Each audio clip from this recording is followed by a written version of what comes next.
Sindhu Bhairavi new promo Sneha போயிட்டு சிந்துக்கிட்ட பார்த்தியா சிவாவுக்கு எல்லாமே நானாக தான் இருப்பேன்றாங்க. சீக்கிரமாகவே சிவாவுடைய லைஃப்பில் உன்னை நான் தூக்கி எறிய தான் போகிறேன்றாங்க.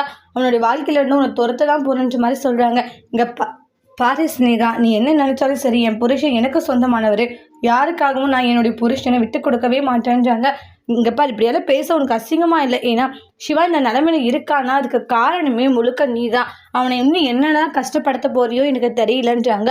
அவனை நிம்மதியாகவும் சந்தோஷமாகவும் நீ இருக்கவே விட மாட்டியா? இப்படி தான் அவனை டார்ச்சர் பண்ணுவியா? இப்படி தான் கஷ்டப்படுத்துவியா? உனக்கு கொஞ்சம் கூட மனசாட்சிலையோ அப்படி இப்படின்னு சொல்லிட்டு கண்ணா பின்னான்னு திட்டிக்கிட்டு இருக்காங்க. அதனால ரொம்பவே ஃபீல் பண்ணிக்கிட்டு இருக்காங்க சிந்து. இங்கே பாரு, நீ சொல்கிறதுக்காகலாம் நான் மனசொடைஞ்சு போவேன், வருத்தப்படுவேன், அழுதுட்டு இருப்பேன் நினைக்காது சரியா? அது ஒரு நாளும் நடக்காதுன்றாங்க. ஏன்னா நான் என்னுடைய சிவா மேலே உயிரே வச்சிருக்கேன்றாங்க.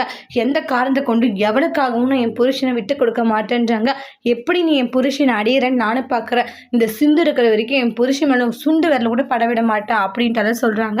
அதை கேட்டு ஸ்னேகா அதையும் பார்க்கலான்ற மாதிரி சவால் விடுறாங்க. இந்த இடத்துல சிந்து எதுக்காக இப்படி பேசிட்டு இருக்கா? ஃபஸ்ட்டு இந்த ஸ்னேகா ஏதாச்சும் பண்ணணும்னு சிந்து நினைக்கிறாங்க. அதோட இந்த ப்ரமோவை முடிச்சிருக்காங்க.